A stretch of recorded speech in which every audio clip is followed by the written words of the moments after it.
ಪ್ರೀತಿಯ ವೀಕ್ಷಕರಿಗೆ ಶಂಕರಾನಂದ ಟಿವಿಗೆ ಸ್ವಾಗತ ಸುಸ್ವಾಗತ. ಇವತ್ತಿನ ವಿಡಿಯೋನಲ್ಲಿ ಡಿಸೆಂಬರ್ ತಿಂಗಳ ಮಾಸ ಭವಿಷ್ಯ ಹೇಗಿದೆ ಅಂತ ತಿಳ್ಕೊಳ್ಳೋಣ. ಅದಕ್ಕಿಂತ ಮುಂಚಿತವಾಗಿ ಡೇಂಜರ್ ಡಿಸೆಂಬರ್ ಅಂತ ಹೇಳಿ ಹಲವಾರು ಜನರು ಈಗಾಗಲೇ ಹೆದರ್ಕೊಂಡಿದ್ದೀರಿ. ಡಿಸೆಂಬರ್ನ ತಿಂಗಳಲ್ಲಿ ತುಂಬ ಅವಘಡಗಳು ಸಂಭವಿಸುತ್ತೆ ಮತ್ತು ಅಪಘಾತಗಳಾಗುತ್ತವೆ, ತುಂಬ ಘನಘೋರವಾದ ಘಟನೆಗಳು ನಡೆಯುತ್ತವೆ ಅಂತ ಹೇಳಿ ಬಹಳ ಜನರು ನೊಂದಿದ್ದಾರೆ, ಭಯಪಟ್ಟಿದ್ದಾರೆ ಮತ್ತು ಎಷ್ಟೋ ಜನಕ್ಕೆ ನಡೆದಿದೆ ಸಹ. ಹೌದು, ನಿಜವಾಗ್ಲಿಯೂ ಡಿಸೆಂಬರ್ ಡೇಂಜರ್ ಏನಾ ಅಂತ ನೋಡೋದಾಯಿತು ಅಂದರೆ, ಒಂದು ಹಂತಕ್ಕೆ ಹೇಳಬೇಕು ಅಂದರೆ ಕೇವಲ ಡಿಸೆಂಬರ್ ಮಾತ್ರ ಡೇಂಜರ್ ಅಂತ ಹೇಳಲಿಕ್ಕೆ ಬರೋದಿಲ್ಲ. ನವಂಬರ್, ಡಿಸೆಂಬರ್, ಜನವರಿ ಈ 3 ತಿಂಗಳುಗಳು ಕಾಲ ಸಹ ಬಹಳವಾಗಿ ನಾವು ಕತ್ತಲಿನಲ್ಲೇ ಇರಬೇಕಾಗ್ತದೆ. ಕಾರಣ ದಕ್ಷಿಣಾಯನದ ಉಚ್ಚ ಕಾಲ. ಕಷ್ಟಪಟ್ಟು ಒಂದು ಸೈಟನ್ನಂತೂ ಕೊಂಡುಕೊಂಡಿದ್ದಾಯಿತು, ಇನ್ನು ಮನೆ ಕಟ್ಟಿಸೋದೊಂದೇ ಬಾಕಿ. ಲೇಬರ್ನ ಎಲ್ಲಿಂದ ಕರ್ಕೊಂಡು ಬರಬೇಕು, ಪಾಯದ ಕಲ್ಲುಗಳನ್ನು ಎಲ್ಲಿಂದ ತಂದು ಹಾಕಬೇಕು, ಮರಳನ್ನು ಯಾವ ಕಂಪನಿಯಿಂದ ತರಿಸಬೇಕು, ಸಿಮೆಂಟ್ ಅಂತೂ ಈಗ ಪೂರ್ಥ ಕಲಬೆರಕೆ ಆಗಿ ಕೂತಿದೆ. ಯಾರನ್ನು ನಂಬಬೇಕು, ಯಾರನ್ನು ಬಿಡಬೇಕು ಅನ್ನುವಂತಹ ಗೊಂದಲದಲ್ಲಿ ನೀವಿದ್ದೀರಾ? ಮನೆ ಕಟ್ಸೋಕ್ಕೋಸ್ಕರ ಒದ್ದಾಡಿ ಆ ಕಂಪನಿ ಈ ಕಂಪನಿ, ಅವ್ರ ಕೊಟೇಶನ್ನು ಇವ್ರ ಕೊಟೇಶನ್ ಅಂತ ಎಲ್ಲ ನೋಡಿ ತಲೆ ಕೆಟ್ಟು ಹೋಗಿದ್ಯಾ? ಖಂಡಿತ ತಲೆ ಕೆಡಿಸ್ಕೊಳ್ಳುವಂಥ ಅವಶ್ಯಕತೆಯೇ ಇಲ್ಲ. ನಿಮ್ಮ ಕೈಗೆಟಕುವ ದರದಲ್ಲಿ ಅತಿ ಗುಣಮಟ್ಟವನ್ನು ಹೊಂದಿರುವಂತಹ ಎಲ್ಲ ಉಪಕರಣಗಳನ್ನು ಉಪಯೋಗಿಸಿ ನಿಮ್ಮ ಕನಸಿನ ಮನೆಯನ್ನು ಕಟ್ಟಿ ನಿಮ್ಮ ಕೈಗೆ ಕೊಡ್ತಾರೆ.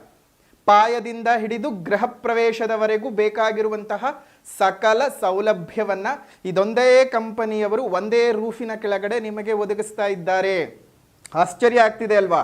ಏನಪ್ಪ, ಪಾಯದಿಂದ ಹಿಡಿದು ಆರ್ಕಿಟೆಕ್ಟ್ ವಿಚಾರ ಆಗಿರಬಹುದು, ಫರ್ನಿಚರ್ ವಿಚಾರ ಆಗಬಹುದು, ಎಲ್ಲನೂ ನಮ್ಗೆ ಇದು ಮಾಡಿಕೊಡ್ತಾ ಇದ್ದಾರೆ. ಯಾರು ಕಂಪನಿ, ಎಲ್ಲಿದೆ ಅಂತ ಕೇಳ್ತಾ ಇದ್ದೀರಾ? ನಮ್ಮ ಬೆಂಗಳೂರಿನ ರಾಜಾಜಿನಗರದಲ್ಲಿರುವಂತಹ KMI ಕನ್ಸ್ಟ್ರಕ್ಷನ್ಸ್ ಕಂಪನಿಯವರು ಒಂದೇ ಸೂರಿನ ಅಡಿಯಲ್ಲಿ ನಿಮ್ಮ ಕನಸಿನ ಮನೆಯನ್ನು ಸಿದ್ಧ ಮಾಡಿಕೊಡ್ತಾರೆ. ಇನ್ನಷ್ಟು ಹೆಚ್ಚಿನ ಮಾಹಿತಿಗಳು ಬೇಕಾದರೆ ಇಲ್ಲೇ ಇರುವಂತಹ ಫೋನ್ ನಂಬರ್ಗೆ ಫೋನ್ ಮಾಡಿ, ನಿಮಗೆಲ್ಲ ಮಾಹಿತಿ ಸಿಗುತ್ತೆ. ಈ ಕಾರ್ತಿಕ ಅಮಾವಾಸ್ಯೆಯಿಂದ ಪ್ರಾರಂಭವಾದರೆ ಮಕರ ಸಂಕ್ರಮಣದವರೆಗೂ ಸಹ ಬಹಳ ಘನಘೋರವಾದ ಘಟನೆಗಳು ಪ್ರಕೃತಿಯಲ್ಲಿ ನಡೀತಾ ಹೋಗುತ್ತೆ. ಅದಕ್ಕೆ ನಾವು ನವಂಬರ್, ಡಿಸೆಂಬರ್, ಜನವರಿ ಅಂತ ಹೆಸರಿಟ್ಕೊಳ್ಬಹುದೇ ಹೊರತು ನಮ್ಮ ಆಧ್ಯಾತ್ಮಿಕ ದೃಷ್ಟಿಯಲ್ಲಿ ನೋಡೋದಾಯಿತು ಅಂತ ಹೇಳಿದ್ರೆ, ಹಿಮಂತ ಋತು ಅಥವಾ ಹೇಮಂತ ಋತು ಏನು ಪ್ರಾರಂಭವಾಗುತ್ತೆ ಮತ್ತು ಸಂಕ್ರಮಣದ ಕಾಲ, ಮಕರ ಸಂಕ್ರಮಣದ ಕಾಲದವರೆಗೂ ಸಹ ದಕ್ಷಿಣಾಯನದ ಪರಮ ಉಚ್ಚ ಕಾಲ ಇರುತ್ತೆ ನೋಡಿ. 5:30-6 ಗಂಟೆ ಆಗ್ತಾ ಇದ್ದ ಹಾಗೆ ನಮ್ಗೆ ಎಂಥ ಕತ್ತಲಾಗೋಗುತ್ತೆ ಅಲ್ವಾ? ಇನ್ನು 6:30 ಆಗೋಯ್ತು ಅಂದರೆ ಪೂರ್ತಿ ಕಗ್ಗತ್ತಲು ಆವರಿಸ್ಕೊಳ್ಳುವಂಥ ಕಾಲ. ಅದೇ ಉತ್ತರಾಯಣದ ಪುಣ್ಯಕಾಲದಲ್ಲಿ ನೋಡಿ 7 ಗಂಟೆ ಆಗ್ತಿದ್ರು ನಮಗೇನು ಮನೆ ಲೈಟ್ ಹಾಕಬೇಕು ಅಂತೇನು ಅನಿಸೋದಿಲ್ಲ, ಕಾರಣ ಅಷ್ಟು ಬೆಳಕಿರುತ್ತೆ. ಅಂದರೆ ವಾತಾವರಣದಲ್ಲೇ ಇಷ್ಟು ಬದಲಾವಣೆಯನ್ನು ನಾವು ನೋಡ್ತಾ ಇರ್ತೇವೆ.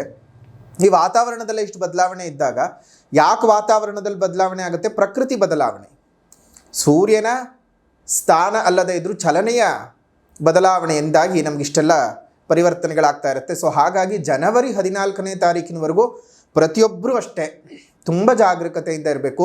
ದಕ್ಷಿಣಾಯನದ ಪ್ರಮೋಚ್ಚ ಕಾಲದಲ್ಲಿದ್ದೇವೆ. ಮಾನಸಿಕ ಸ್ಥಿತಿಗತಿಗಳು ತುಂಬ ಏರಿಳಿತವಾಗ್ತಾ ಇರುತ್ತವೆ.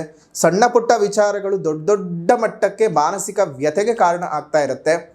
ಚಿಂತೆಗಳು ಜಾಸ್ತಿ ಆಗ್ತಾ ಇರುತ್ತವೆ. ಮಾಡುವಂತಹ ಕೆಲಸ ಕಾರ್ಯಗಳ ನಮಗೆ ಒಂದು ಕ್ಲಾರಿಟಿ ಅನ್ನೋದು ಸಿಕ್ಕೋದಿಲ್ಲ. ವ್ಯಾಪಾರ ವ್ಯವಹಾರಗಳಲ್ಲಂತೂ ನಿಮಗೆ ಬಹಳ ತಲೆ ಕೆಟ್ಟು ಗೊಬ್ಬರ ಹಿಡ್ದಿರುತ್ತೆ. ಏನು ಮಾಡಬೇಕು, ಏನು ಬಿಡಬೇಕು ಅನ್ನುವಂತಹ ವಿಚಾರಗಳು ಗೊತ್ತಿಲ್ಲದೆ ಒದ್ದಾಡ್ತಾ ಇರ್ತೀರಿ. ಹಾಗಾಗಿ ಡಿಸೆಂಬರ್ ಮಾತ್ರ ಅಲ್ಲ, ಜನವರಿ 14ನೇ ತಾರೀಕಿನವರೆಗೂ ಸಹ ಎಲ್ಲರೂ ಬಹಳ ಜಾಗರೂಕತೆಯಿಂದ ಇರಬೇಕು. ವಾಹನ ಅಪಘಾತಗಳು ತುಂಬ ಆಗೋ ಚಾನ್ಸಸ್ ಜಾಸ್ತಿ ಇದೆ. ಹುಷಾರು. ವಾಹನಗಳನ್ನು ಯೂಸ್ ಮಾಡ್ತಕ್ಕಂಥವ್ರು ಸ್ವಂತ ವಾಹನಗಳಾಗಲಿ ಯಾವುದೇ ಆಗಲಿ ವಾಹನಗಳನ್ನು ಚಾಲನೆ ಮಾಡುವಂತಹ ಸಂದರ್ಭದಲ್ಲಿ ಜಾಗ್ರತೆಯಾಗಿ ಚಾಲನೆಯನ್ನು ಮಾಡ್ತಾ ಬನ್ನಿ. ಇನ್ನು ಡಿಸೆಂಬರ್ ತಿಂಗಳಲ್ಲಿ ಬದಲಾವಣೆ ಆಗುವಂತಹ ಗ್ರಹಗಳ ಬಗ್ಗೆ ಮಾಹಿತಿಯನ್ನು ನೋಡೋದಾಯಿತು ಅಂತ ಹೇಳಿದ್ರೆ, 5ನೇ ತಾರೀಕು 12ನೇ ತಿಂಗಳು 2025ಕ್ಕೆ ಮಿಥುನ ರಾಶಿಗೆ ಗುರು ವಕ್ರೀಗತನಾಗಿ ಪ್ರವೇಶ ಮಾಡ್ತಾ ಇದ್ದಾನೆ ನೋಡಿ. ಇಷ್ಟು ದಿವಸ ಗುರುಬಲ ಮತ್ತು ಗುರುಬಲ ಕೆಲ ರಾಶಿಗಳಿಗಿತ್ತು, ಕೆಲವು ರಾಶಿಗಳಿಗೆ ಈಗ ಹೋಗುತ್ತೆ. ಅಂದರೆ ತನ್ನ ಮೂಲಸ್ಥಾನ ಮತ್ತೆ ಪುನಃ ದೀರ್ಘ ಸಂಚಾರವಾಗಿರ್ತಕ್ಕಂಥ ಮಿಥುನ ರಾಶಿಗೆ ಪ್ರಯಾಣ ಬಳಸ್ತಾ ಇದ್ದಾನೆ ವಕ್ರೀಗತನಾಗಿ ಗುರು.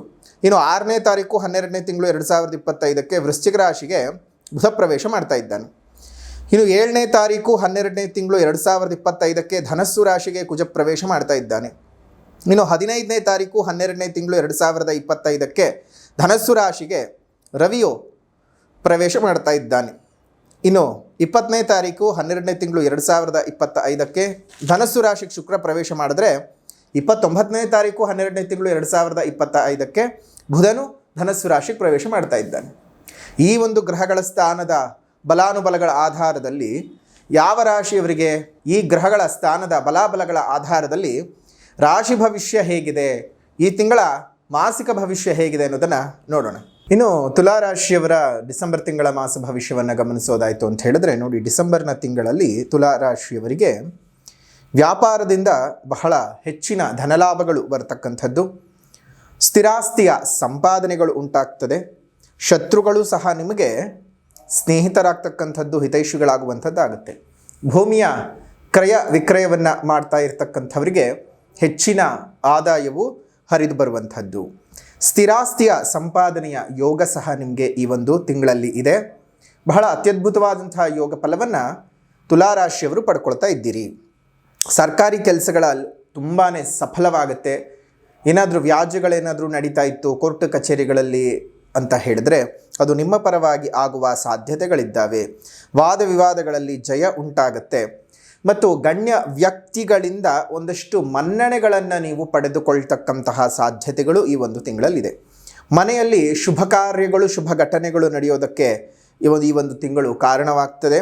ಮತ್ತು ಸ್ವಲ್ಪ ಆಗಾಗ ನಿಮ್ಮ ಹತ್ತಿರದ ಸಂಬಂಧಗಳಿಂದನೇ ಸ್ವಲ್ಪ ಮಟ್ಟಕ್ಕೆ ಎಲ್ಲೋ ಒಂದು ಕಡೆ ಮಾನಸಿಕ ವೈಪರೀತ್ಯಗಳನ್ನು ಅಥವಾ ಅವರಿಂದ ಹಿಂಸೆಗಳನ್ನು, ಅವರಾಡುವಂತಹ ಮಾತುಗಳಿಂದ ನೋವುಗಳನ್ನು ಅನುಭವಿಸಬೇಕಾಗತ್ತೆ.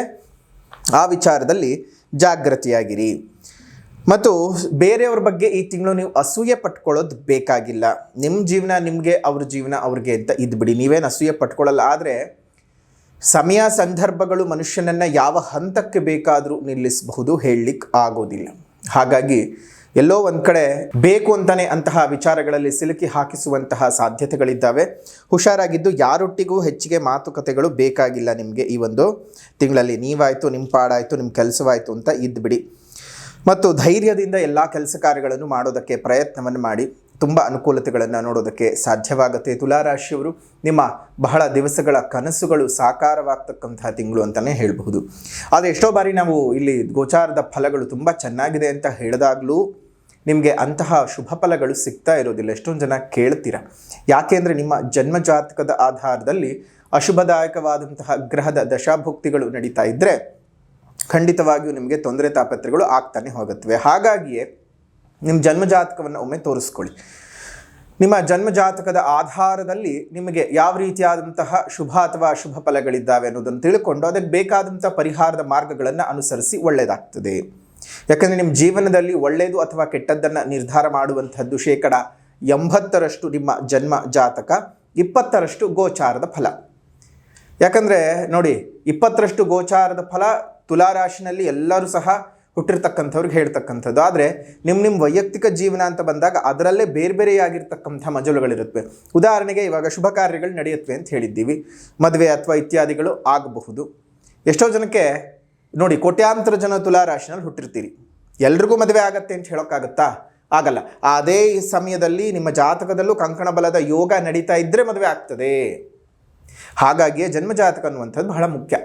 ಹಾಗಾಗಿ ನಿಮಗೆ ಜಾತಕವನ್ನು ತೋರಿಸ್ಕೊಳ್ಬೇಕು ಅಂದರೆ ಇಲ್ಲೇ ಇರುವಂಥ ಫೋನ್ ನಂಬರ್ಗೆ ವಾಟ್ಸಪ್ನ ಮುಖಾಂತರ ಕಾಂಟ್ಯಾಕ್ಟ್ ಮಾಡಿ ಅಪಾಯಿಂಟ್ಮೆಂಟ್ ತೊಗೊಂಡು ಬಂದು ಭೇಟಿ ಮಾಡಿ.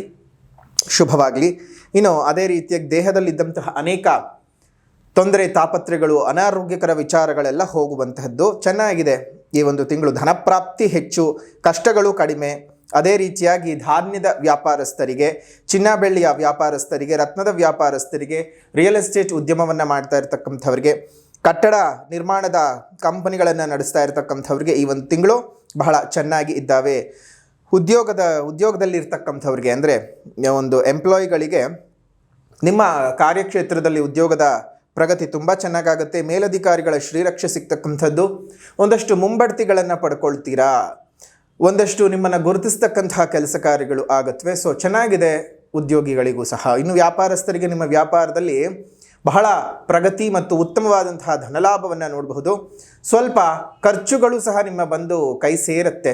ಎಷ್ಟು ಹಣದ ಒಳಹರಿವಿರುತ್ತೋ ಸ್ವಲ್ಪ ಮಟ್ಟಕ್ಕೆ ಅಷ್ಟೇ ಖರ್ಚುಗಳು ಸಹ ಬರ್ತಾ ಇರುತ್ತೆ. ಯಾಕಂದರೆ ಶುಭ ಕಾರ್ಯಗಳು ನಡೆಯುತ್ತೆ ಅಂತ ಹೇಳಿದ್ದೀವಲ್ಲ, ಸೊ ಹಾಗಾಗಿ ಕೆಲವೊಂದು ಶುಭ ರೀತಿಯಾದಂತಹ ಖರ್ಚುಗಳೇ ಇದ್ದಾವೆ. ಏನು ಯೋಚನೆ ಮಾಡುವಂಥ ಅವಶ್ಯಕತೆ ಇಲ್ಲ. ಸಂಪಾದನೆ ಮಾಡೋದೇ ಖರ್ಚು ಮಾಡೋಕ್ಕಂತೆ. ಆದರೆ ಶುಭ ರೀತಿಯಲ್ಲಿ ಖರ್ಚಾಗಲಿ, ಅದು ನಿಮಗೂ ಒಳ್ಳೆಯದಾಗಬೇಕು. ಅದೇ ರೀತಿಯಾಗಿ ಖರ್ಚು ಮಾಡಿದ್ದೀನಿ ಅಂತ ಬೇಸರವು ಆಗಬಾರ್ದು. ಅದನ್ನು ಯೋಚನೆ ಮಾಡಿ. ಇನ್ನು ವಿದ್ಯಾರ್ಥಿಗಳಿಗೆ ನಿಮ್ಮ ಪ್ರಯತ್ನ ಪಟ್ಟಷ್ಟು ಹೆಚ್ಚಿನ ಫಲಿತಗಳನ್ನು ಪಡ್ಕೊಳ್ಳೋದಕ್ಕೆ ಸಾಧ್ಯ ಇದೆ. ಸ್ವಲ್ಪ ಶ್ರಮ ವಹಿಸಿ ಓದಬೇಕಾಗತ್ತೆ ವಿದ್ಯಾರ್ಥಿಗಳು. ಯಾಕಂದರೆ ಚತುರ್ಥಾಧಿಪತಿಯಾಗಿರ್ತಕ್ಕಂತಹ ಶನಿಯು ನಿಮಗೆ ಷಷ್ಠ ಸ್ಥಾನದಲ್ಲಿ ಇರ್ತಕ್ಕಂಥದ್ದು. ಸ್ವಲ್ಪ ಜಾಗ್ರತೆಯಾಗಿ ಓವರ್ ಕಾನ್ಫಿಡೆನ್ಸ್ಗಳನ್ನು ಕೊಟ್ಬಿಡ್ತಾನೆ. ಎಲ್ಲ ನಾನು ಓದ್ಬಿಟ್ಟಿದ್ದೀನಿ ಹಾಗೆ ಹೀಗೆ ಅಂತ ಅಂದ್ಕೊಳ್ಳೋದು ಬೇಡ. ಏನೇ ಆದರೂ ಸ್ವಲ್ಪ ಮಟ್ಟಕ್ಕೆ ಯೋಚನೆ ಮಾಡಿ ಮುಂದುವರಿಯಿರಿ. ಶುಭವಾಗಲಿ, ಮಂಗಳವಾಗಲಿ. ಇನ್ನು ತುಲಾರಾಶಿಯವರಿಗೆ ಈ ಒಂದು ತಿಂಗಳು ಬಹಳ ಅತ್ಯದ್ಭುತವಾದಂತಹ ಒಂದು ಕೆಲಸ ಕಾರ್ಯಗಳೆಲ್ಲ ನಡೆಯುತ್ತವೆ. ಏನು ಯೋಚನೆ ಮಾಡುವಂಥ ಅವಶ್ಯಕತೆ ಇಲ್ಲ. ಅತ್ಯದ್ಭುತವಾದಂತಹ ಯೋಗ ಫಲಗಳಿದ್ದಾವೆ. ಇನ್ನು ಸೇವಕ ವರ್ಗದವರಿಂದ ಅತ್ಯಧಿಕವಾದಂತಹ ಕೆಲಸವನ್ನು ನೋಡ್ತೀರಿ ಮತ್ತು ನಿಮ್ಮ ವ್ಯಾಪಾರದಲ್ಲಿ ನಿರೀಕ್ಷೆಗೂ ಮೀರಿ ಹೆಚ್ಚಿನ ಧನಲಾಭವನ್ನು ನೀವು ಪಟ್ಕೊಳ್ಳುವಂತಹ ಸಾಧ್ಯತೆಗಳಿದ್ದಾವೆ. ಪುಣ್ಯಕ್ಷೇತ್ರ ಮತ್ತು ತೀರ್ಥಕ್ಷೇತ್ರಗಳ ಭೇಟಿ, ದೇವರ ದರ್ಶನದಿಂದ ಬಹಳ ಪುನೀತರಾದಂತಹ ಭಾವವನ್ನು ಹೊಂದುತ್ತೀರಿ. ಮಕ್ಕಳೊಟ್ಟಿಗೆ, ಹೆಂಡತಿಯೊಟ್ಟಿಗೆ ಸಂಸಾರದಲ್ಲಿದ್ದಂತಹ ಕಲಹಗಳೆಲ್ಲ ದೂರ ಆಗತಕ್ಕಂತಹ ಶುಭವಾದಂತಹ ತಿಂಗಳು. ನಿಮ್ಮ ಜೀವನದಲ್ಲಿ ಬಹಳ ಅಭ್ಯುದಯವನ್ನು ನೋಡ್ತೀರಿ. ಬಹಳ ಸಂತೋಷದಾಯಕವಾದಂತಹ ತಿಂಗಳು. ಡೇಂಜರ್ ಡಿಸೆಂಬರ್ ಅಲ್ಲ, ನಿಮಗೆ ತುಂಬಾ ಅಡ್ವೆಂಚರಸ್ ಆಗಿರ್ತಕ್ಕಂತಹ ತಿಂಗಳು ಅಂತಲೇ ಹೇಳ್ಬೋದು. ಒಳ್ಳೊಳ್ಳೆಯ ವಿಚಾರಗಳನ್ನು ಕಲ್ತ್ಕೊಳ್ತೀರಿ. ಒಂದಷ್ಟು ಧೈರ್ಯವಾಗಿ ಮುಂದುವರಿತೀರಿ. ಎಲ್ಲವೂ ಸಹ ಬಹಳ ಚೆನ್ನಾಗಿರ್ತಕ್ಕಂಥದ್ದೇ ಅಂತಲೇ ಹೇಳ್ಬಹುದಾಗತ್ತೆ ತುಲಾರಾಶಿಯವರಿಗೆ. ಸೊ ಹಾಗಾಗಿ ತುಂಬ ಅತ್ಯದ್ಭುತವಾದಂತಹ ಯೋಗದ ಫಲಗಳಿದ್ದಾವೆ. ಅದನ್ನು ಹಾಗೆ ಉಪಯೋಗಿಸ್ಕೊಳ್ಳೋಕೆ ಪ್ರಯತ್ನ ಮಾಡಿ. ಇನ್ನು ಪರಿಹಾರದ ವಿಭಾಗ ಅಂತ ಬಂದಾಗ ಮೊದಲನೇದಾಗಿ ಸಾಮಾಜಿಕ ಪರಿಹಾರ. ಸಾಮಾಜಿಕ ಪರಿಹಾರ ಅಂತ ಹೇಳಿದಾಗ ಪ್ರಕೃತಿಯನ್ನು ಉಳಿಸಿ, ಪ್ರಕೃತಿಯನ್ನು ಬೆಳೆಸಿ, ಇನ್ನಿತರ ಜೀವಜಂತುಗಳಿಗೆ ಒಂದಿಷ್ಟು ಆಸರೆಯಾಗಿರಿ. ಮುಂದಿನ ಪೀಳಿಗೆಯ ಉಸಿರು ಚೆನ್ನಾಗಿರ್ಬೇಕಂದ್ರೆ ಹಿಂದೆ ಹಸಿರನ್ನು ಉಳಿಸ್ಕೊಳ್ಬೇಕು. ಹಸಿರನ್ನು ಉಳಿಸ್ಕೊಳ್ಳೋದ್ರ ಬಗ್ಗೆ ಜಾಗೃತರಾಗಿ. ನಿಮ್ಮ ಸುತ್ತಮುತ್ತ ಇರತಕ್ಕಂತಹ ಒಂದು ಉದ್ಯಾನವನಗಳಲ್ಲಿ ಒಂದೊಂದು ಹಣ್ಣಿನ ಗಿಡಗಳನ್ನು ಕೊಟ್ಟು ಪೋಷಣೆಯನ್ನು ಮಾಡಿಸಿ. ಮಾಡೋದ್ರಿಂದ ಮುಂದಿನ 4-6 ವರ್ಷಗಳಲ್ಲಿ ಅದು ಬೆಳೆದು ನಿಂತು ನಮ್ಮೆಲ್ಲರಿಗೂ ಪ್ರಾಣವಾಯುವನ್ನು, ಪ್ರಾಣಿಗಳಿಗೆ, ಪಕ್ಷಿಗಳಿಗೆ ಆಹಾರವನ್ನು, ಆಸರೆಯನ್ನು ಕೊಡೋದನ್ನು ನೀವೇ ನೋಡಿ ಸಂತೋಷ ಪಡಬಹುದು. ನೋಡಿ, ನಮ್ಗೆ ಹಣ, ಐಶ್ವರ್ಯ ಮತ್ತಿನ್ನೇನು ಸಂತೋಷ ತಂದು ಕೊಡುತ್ತೋ ಗೊತ್ತಿಲ್ಲ. ಕೆಲವೊಂದು ಸಣ್ಣ ಸಣ್ಣ ಕ್ರಿಯೆಗಳೇ, ಸಣ್ಣ ಸಣ್ಣ ಕ್ರಿಯಾಕರ್ಮಗಳೇ ನಮ್ಮ ಬದುಕನ್ನು ತುಂಬ ಸಂತೋಷವಾಗಿ ಇಟ್ಕೊಳ್ಳೋದಕ್ಕೆ ಸಾಧ್ಯವಾಗುತ್ತೆ. ಪಶುಗಳನ್ನು ಉಳಿಸಿದ್ದಕ್ಕೆ, ಪಕ್ಷಿಗಳನ್ನು ಉಳಿಸಿದ್ದಕ್ಕೆ, ಪ್ರಕೃತಿಯನ್ನು ಉಳಿಸಿದ್ದಕ್ಕೆ ಆ ಪಶುಪತಿನಾಥನೇ ನಿಮ್ಮನ್ನು ಹರಸಿ ಹಾರೈಸ್ತಾನೆ. ಹಾಗಾಗಿ ಏನು ಯೋಚನೆ ಮಾಡುವಂಥ ಅವಶ್ಯಕತೆ ಇಲ್ಲ. ಮೊದಲನೇದಾಗಿ ಸಾಮಾಜಿಕ ಪರಿಹಾರ ಮಾಡ್ಕೊಳ್ಳಿ. ಇನ್ನು ಆಧ್ಯಾತ್ಮಿಕ ಪರಿಹಾರ ಅಂತ ಬಂದಾಗ ಈ ಒಂದು ತಿಂಗಳಲ್ಲಿ ನೀವು ಮಾಡಬೇಕಾಗಿರುವಂಥದ್ದು ಸ್ವರ್ಣವಲ್ಲೀ ದೇವಿಯ ಪೂಜೆಯನ್ನು ಮಾಡಬೇಕು. ಸ್ವರ್ಣವಲ್ಲೀ ದೇವಿಯ 12 ನಾಮಾವಳಿಯನ್ನು ಪ್ರತಿನಿತ್ಯ 3 ಬಾರಿ ಪಠಣವನ್ನು ಮಾಡ್ತಾ ಬನ್ನಿ. ತಮ್ಮೆಲ್ಲರಿಗೂ ಸಹ ಶುಭವಾಗಲಿ ಅಂತ ಹೇಳ್ತಾ ಈ ಒಂದು ವಿಶೇಷವಾದಂತಹ ತುಲಾರಾಶಿಯವರ ಮಾಸ ಭವಿಷ್ಯ ಡಿಸೆಂಬರ್ ತಿಂಗಳಲ್ಲಿ ಹೇಗಿದೆ ಅನ್ನುವಂತಹ ವಿಚಾರವನ್ನು ತಿಳ್ಕೊಂಡಿದ್ದಾಯಿತು. ವಿಡಿಯೋ ಇಷ್ಟ ಆಗಿದ್ದರೆ ಲೈಕ್ ಮಾಡಿ, ಶೇರ್ ಮಾಡಿ, ಕಮೆಂಟ್ ಮಾಡಿ. ಮತ್ತೊಂದು ವಿಡಿಯೋನಲ್ಲಿ ಭೇಟಿ ಮಾಡೋಣ. ಅಲ್ಲಿವರೆಗೂ ನಮಸ್ಕಾರ. ಲೋಕಾ ಸಮಸ್ತ ಸುಖಿನೋ ಭವಂತು, ಸಕಲ ಸನ್ಮಂಗಳಾನಿ ಭವಂತು, ಸರ್ವೇ ಜನಾಃ ಸುಖಿನೋ ಭವಂತು, ಸಮಸ್ತ ಸನ್ಮಂಗಳಾನಿ ಭವಂತು.